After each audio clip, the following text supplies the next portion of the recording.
George, I finally found someone. That's great. After all your years of searching, you won't be lonely anymore. Yep, and I'm positive she's not going anywhere. This is the one, George.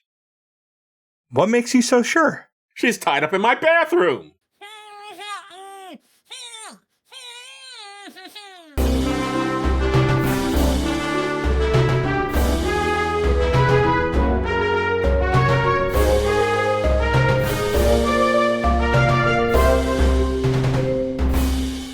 Welcome to Does This Still Work? The podcast looks at old movies and asks, does this still work? I'm Joe Dixon.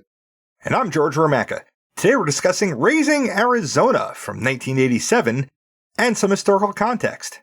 First, podcasty stuff. Excited to announce that we've joined the Creator Accountability Network. CAN is a nonprofit dedicated to reducing harassment and abuse through ethical education and a system of restorative accountability. We joined because we care about the safety and well-being of our community members.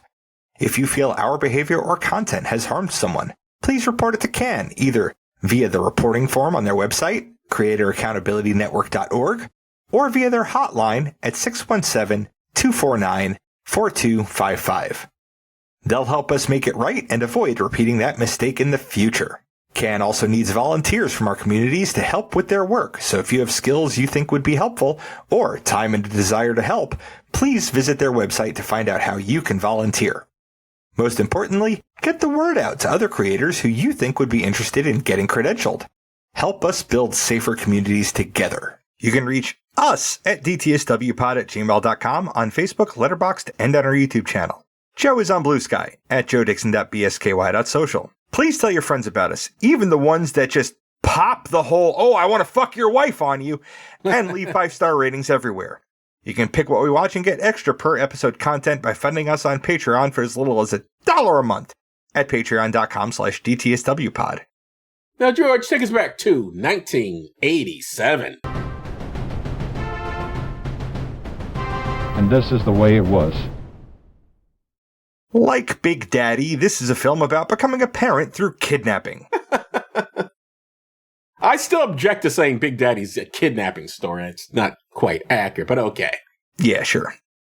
The judge says, you kidnapped this child. We don't need to revisit that film, thank you very much. So we'll look at kidnapping and fertility news from 1987 Arizona. Joe, give us our first headline from the Tucson Citizen of Tucson, Arizona. 3 arrested in kidnapping conspiracy case. An informant gave police 3 tip-offs that a fugitive was on the loose and planning to kidnap a woman. 3 times. 3 tip-offs in one day. The first 2 times, his wife somehow tipped him off and he fled. The third time took some pretending to be friendly, but they got him. They arrested him, his wife, and a woman he was staying with on charges of conspiracy to commit a kidnapping. The plan was, and I'm quoting the article, to kidnap his ex-girlfriend and take her out of the country. I feel like there has to be more intent to that plan. Like, get her out of the country and do what? Run away together? I doubt that, what with his wife helping him and all. So there must have been like an and kill her, or and sell her to human traffickers. I don't know. It is interesting. Like, so he's working with his wife to kidnap his ex-girlfriend. Why would his wife want to assist him in that? This leaves so many interesting questions. This sounds like should have been a movie in its own. Right? This movie is proof that you can segue cleanly from fertility to kidnapping. Going the other way is harder. So without further ado, Joe, give us our second headline from the Arizona Daily Sun of Flagstaff, Arizona. Childless couples may soon regret not having babies. This is the first of a 6-part series of excerpts from the book The Birth Dearth. The Birth Dearth? Yes. The first installment has the author, who happens to be a viewpoint columnist for the Daily Sun and a senior fellow at the American Enterprise Institute, claiming that the USA isn't a racist nation, then raising warnings in line with white replacement theory. Yeah, that's the way it usually works. We're not racist. Now let me give you all this racist shit. Yep. And I didn't read the rest of the series because he's not saying anything we don't already hear from others nowadays.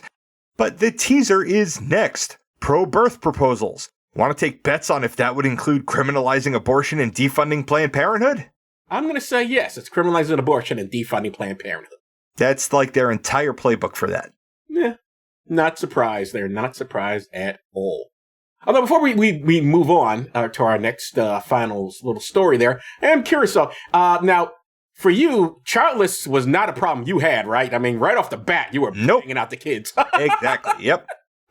As if God had commanded it. No fertility problems on your end or your front. Nope. That's all you wanted to bring up? That I have 3 children? Okay. You're very fertile. I was very fertile. You was very fertile. You fixed that. Yep. So finally, a nice short story about some quintuplets. We're going back to the Tucson Citizen for this one. Joe, give us the headline. Quint's mom took no fertility drugs. And I'm just reading the article because it's short. Mm-hmm. In Las Vegas, a 30-year-old woman who has given birth to all-girl quintuplets is the first woman in the United States to bear quintuplets without using fertility drugs, doctors said. The chance of such a birth is put at 1 in 70 million. All 5, delivered by cesarean section, were in stable condition and were expected to survive. Each weighed between 1.5 and 2.25 pounds. And this was a pleasant story to find, because scrolling through the hits on newspaper.com painted a very dismal picture where lots of quintuplets have fetal medical issues and die in infancy. Ooh. It was nice to read about some of them that seem like they'll be okay, at least as long as they don't get kidnapped to solve someone else's marital woes. You know, it is interesting how much in this country, and maybe throughout the world, we make giving birth real easy. There's nothing to it. The woman just has the kid and it's oh, she was in pain, but now everything's great. The kids are healthy. Childbirth is extremely dangerous. It has always been dangerous. It sure is, and our country, as it stands, is not the safest country in the world in which to have children. No. For developed first world nations, we are among the lowest in, maternal survivability, or whatever it would be called. Which is odd, because aren't we supposed to be this good Christian nation, and you can't Yeah, we're supposed to be all kinds of things that we say we are, and we are not. Don't we love the children here? Are we banning things because of the children? We can't have this because of the children. It's weird that medical care and keeping care of the children isn't on the list of things that help the children. Yep, we will do anything for the children except take care of them and their parents. That's weird. Can't imagine what that's about. So, Joe, let's talk about Raising Arizona. Let's do that. Okay, so this is directed and written by Joel Cohen and Ethan Cohen. Also known as the Coen brothers. Known as the Coen brothers. They've separated since this. Of course, they're now on their own doing different films. But for the podcast, we've seen their work in Fargo, No Country for Old Men, The Man Who Wasn't There, and The Big Lebowski. Both George and I have seen their work in The Ballad of Buster Scruggs. And I've seen their work in True Grit, A Serious Man, Burn After Reading, and this one is Ethan only, Drive Away Dolls. And I've seen their work in Oh Brother, Where Art Thou? Blurbs. IMDb says, when a childless couple, an ex-con and an ex-cop, decide to help themselves to one of another family's quintuplets, their lives become more complicated than they anticipated. I mean, doing that would necessarily make your lives more complicated You would than think. anticipated. Be weird to make your life easier and just smooth sailing from there on. Right? This movie throws a whole lot of extra garbage into it that didn't need to be there. I think that's called making it a comedy. Oh, okay. YouTube says H.I. McDonough is a multiple convicted armed robber who falls in love with Edwina, a young policewoman who takes his mugshots. They end up getting married, with H.I. vowing to stop robbing convenience stores. They try to start a family, but Ed finds out that she is barren. Since they can't adopt, due to H.I.'s extensive record, their marriage is going nowhere. Ed goes into a severe depression until she sees an item in the news saying Nathan, Arizona, owner of a chain of unpainted furniture stores, has become the father of quintuplets. Mr. and Mrs. Arizona have been blessed with quintuplets after Florence, Arizona's fertility treatment. Desperate, Ed convinces H.I. that the Arizonas wouldn't miss one of their babies, having blessed with so many. H.I. and Ed kidnap one of the infants, fearing that they'll have a baby and the Arizonans will have less of a load. Complications arise when H.I.'s convict friends and his boss also become involved in the scheme to possess the child. That is a lot. That was the first, third of the movie. That's pretty much as the film, but wow. Yeah. H.I. is played by Nicolas Cage. And for the podcast, we've seen his work in Fast Times at Ridgemont High, Face Off, Bad Lieutenant, Port of Call, New Orleans, and Con Air. And I've recently seen him in Long Legs, The Flash, Pig, Leaving Las Vegas, and his voice was in Spider-Man Into the Spider-Verse. His voice was also in Teen Titans Go to the movies. And I've also seen him in Adaptation, Amos and Andrew, Kiss of Death, It Could Happen to You, and The Cotton Club. And I've seen him in Gone in 60 Seconds, The Family Man, and National Treasure. Ed is played by Holly Hunter. I've seen her work in Broadcast News, The Piano, The Big Sick, Batman vs. Superman, Dawn of Justice, and Crash, the 1996 version, not the one that won the Oscar. The one that we saw for the podcast with Noah. This is the one where somebody develops a car crash fetish. Yes. Completely different film. And I've seen her in Oh Brother, Where Art Thou? And heard her in The Incredibles. Gail is played by John Goodman. For the podcast, we've seen him in The Big Lebowski. And of course, we've both seen him in Roseanne, the TV show, and Revenge of the Nerds. And I've seen him in Argo, Flight, 10 Cloverfield Lane, The Artist, Punchline, and Chiefs, a TV movie. And I've seen him in The Flintstones, Oh Brother, Where Art Thou? Coyote Ugly, heard him in Monsters, Inc. and Cars, and saw him in Red State. Red State's the Kevin Smith movie. Kevin Smith one that you can't find anywhere. Ah. Except I found it. We should do it for the show sometime, but it's just, we can't, it'll be like, if you know how to find movies that you can't find, you can watch it, or you can hear us talk about it. Yeah, maybe we shouldn't then. I don't know. No, I mean, I'd love to watch it again. It was a fucking... I wouldn't mind watching it, but if people can't see it, then I don't know. That becomes a little bit difficult. I wouldn't mind. We really should pick... I don't know how long it's been for 10 Cloverfield Lane, but if it's time, we should put it on the list. I remember being a good film. But I don't know what year I saw it, so I don't know if 2016. It just became... great. Just became old enough. Old enough for us to date it. No, Joe. Sorry, I got Epstein on the brain. I'll take that back.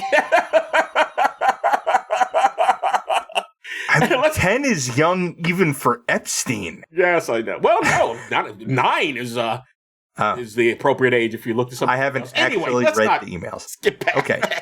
That's not that type of movie, and that's not what we're discussing. Let's go back to the credits here. Who's in this movie?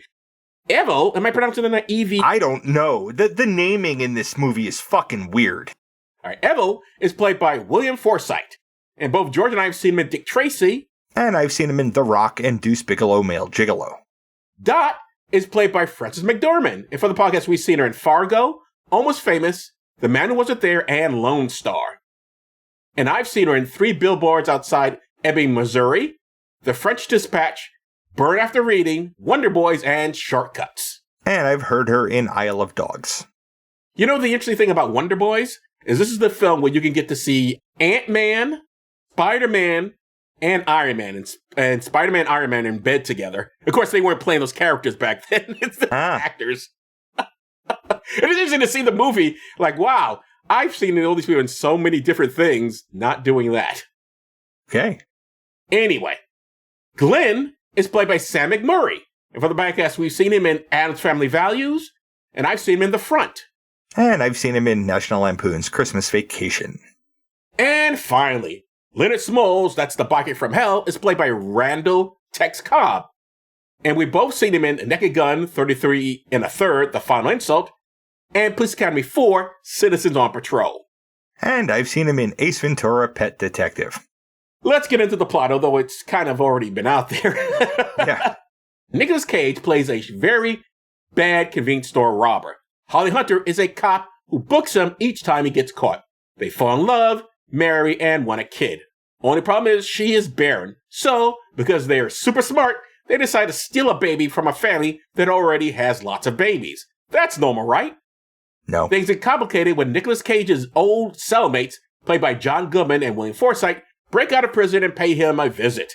On top of that, there is a bounty hunter from hell looking for the child, plus Nick's boss, played by Sam McMurray, wants his wife, played by Frances McDormand, to be swingers with Nicolas Cage and Holly Hunter. Eventually, the bounty hunter gets blown up. Nick and Holly decide to return the child and possibly break up. However, Nicolas Cage dreams he and Holly stay together and his criminal friends return to prison. The movie ends with him dreaming of achieving old age with kids and grandkids. Because the ending is a dream, you can decide for yourself if this ends happily or not. George, I left a lot out. Anything you want to add? No, not really. Then let's get into the discussion. All right. All right, this is the first question that popped in my mind when they talked about swingers. What's the difference between wife-swapping, swingers, and polyamory? Okay. All three of these fall under the umbrella of non-monogamy. Mm-hmm. And they would actually all fall under the sub-umbrella of ethical non-monogamy, which is distinct from non-ethical non-monogamy, which the rest of us just call fucking cheating. Mm-hmm. Wife-swapping tends to be... So swingers are people that have more or less casual sex with a bunch of other people. A lot of them are married and have casual sex with other people. A lot of them engage in wife swapping where they'll just like have sex with each other's wives. Polyamory is a relationship structure where you are open to having multiple committed, probably sexual, probably romantic relationships and being open to any of your partners having that same freedom. Okay. Swingers, a lot of them have like rules about what happens if you start catching feelings for somebody else. Polyamory, you just expect that to happen. Well, wouldn't they all have rules about catching feelings? Because presumably that could happen, right? In any one of those scenarios. Well, with like swingers, I'm just going to... Wife swapping is a subset of swinging. With swingers, you don't encourage those romantic things to happen. Like, you don't want your wife falling in love with the other guy that she's fucking. But none of them are encouraging that, are they? In polyamory, you expect your partners to be falling in love with other people. Okay. If they're not aromantic. Like, it shouldn't come as a surprise when your partner goes on dates and falls in love with somebody else. As somebody who practices polyamory, I look at swingers and those rules kind of like you're just asking for it. you don't have sex with somebody a bunch of times, and it's really hard to do that and not develop feelings for them. The thing I find curious about swingers, and I've never been to a swing club, but I have read up on this sort of thing, is that there's a lot of group sex. And what I find curious about it is it's very,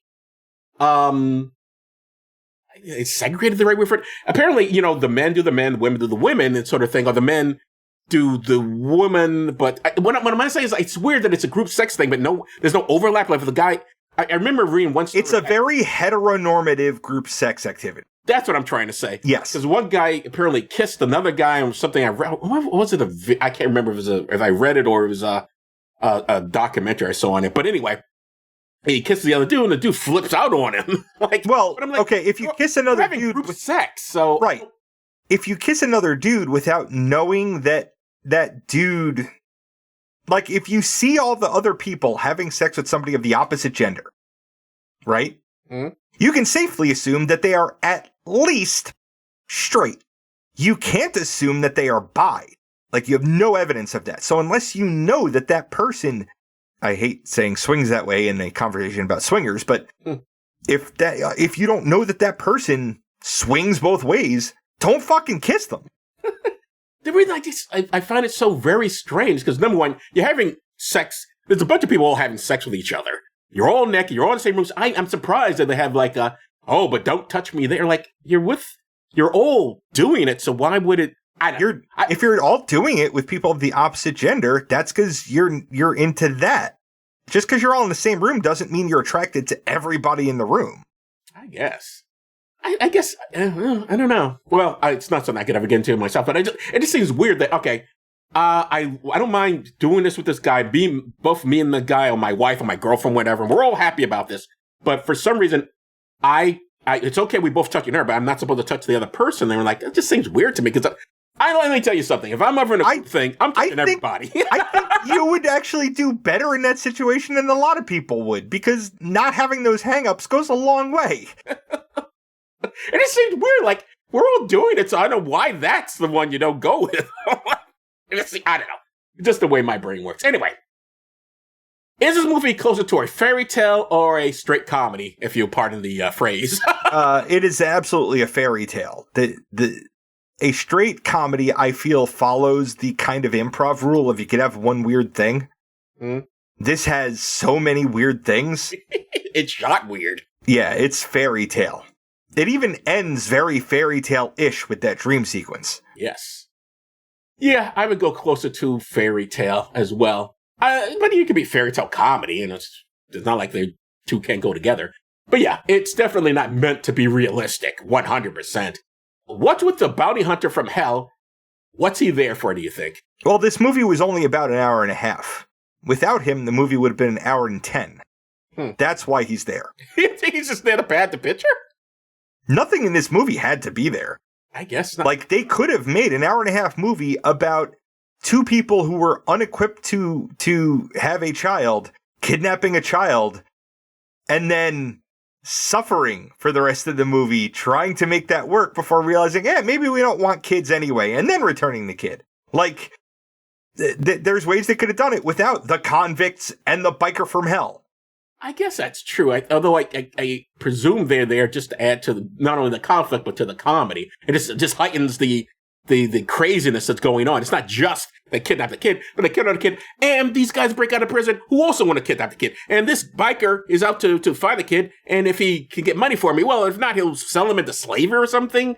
It just heightens the craziness. Yep. I think is what they're going for. At least that's what I got out of it. What does this film have to say about parenthood, do you think, or anything? We can only see a bunch of pictures so far about parenthood, and this is the most outrageous so far. I mean, the only thing it says is that your marriage isn't worth shit if you're not having kids. Well, that seems to be their attitude anyway, the characters. I don't think the movie thinks this. But And there's nothing, and there's something real there about people who do want to have children who then can't have children, right? That happens. And I think it's a little bit callous to use that as comedy fodder. I'll allow it. Because again, it's just, if it had taken itself more seriously, I could see what you mean, but it's just so fantastical. It's still not child appropriate for comedy. I guess it sort of runs into what you already said. You don't think it is, do you? I don't think it's appropriate.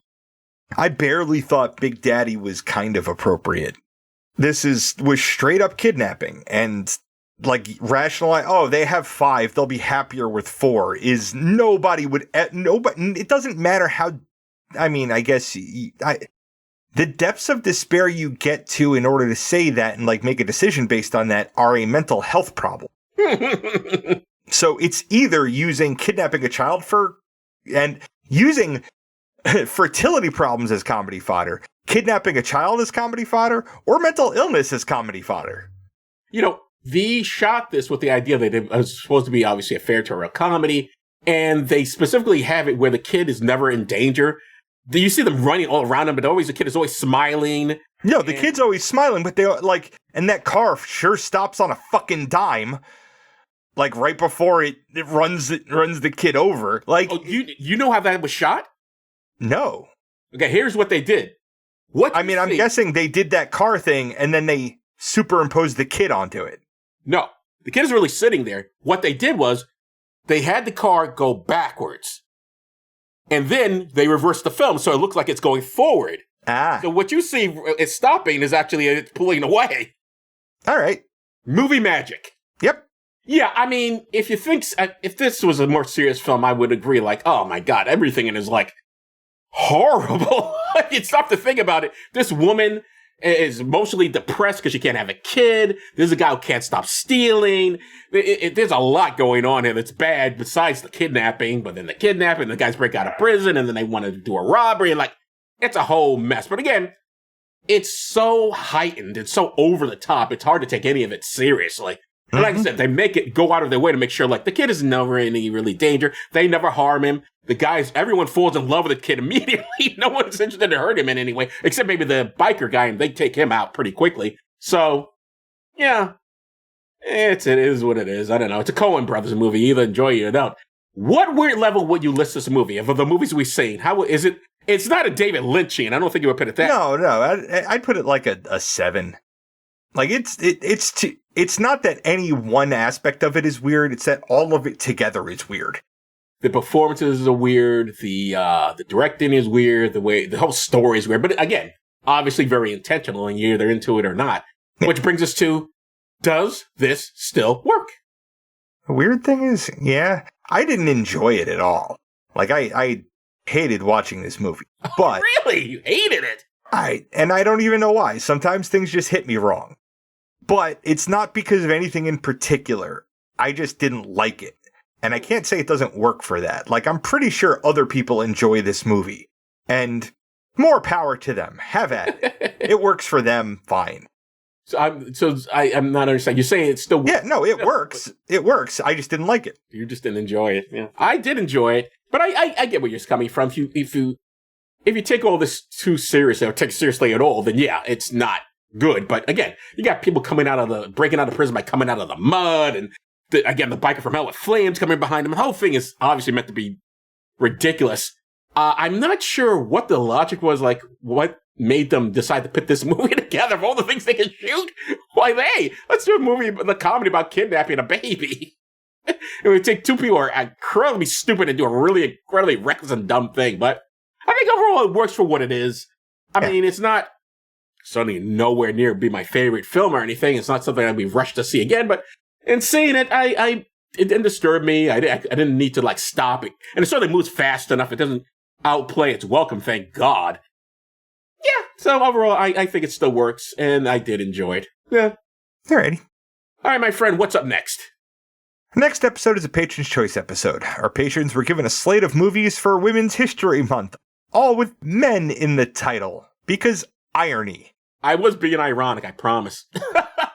The choices were All the President's Men from 1976, A Few Good Men from 1992, and Children of Men from 2006. The voting was tied between All the President's Men and A Few Good Men, so since I feel like I probably should have actually seen A Few Good Men at some point, but haven't, we're going with that. Okay, so it's going to be A Few Good Men. Yep. If you want to vote, but are not a patron, you can fix that by becoming one at patreon.com/DTSWpod. So I guess that's it for this episode. I'm Joe Dixon. Thanks for listening.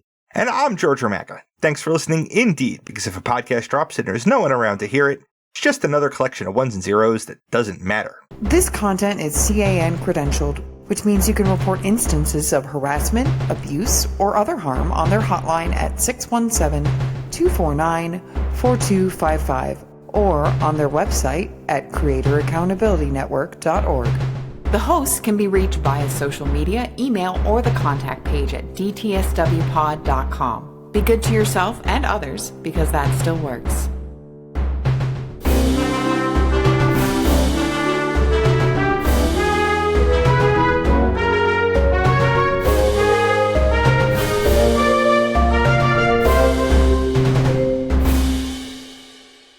And finally there... Oh, no, not finally there. Nope, you put a bunch of extra people in this All right, so thing. forget I said that. Finally.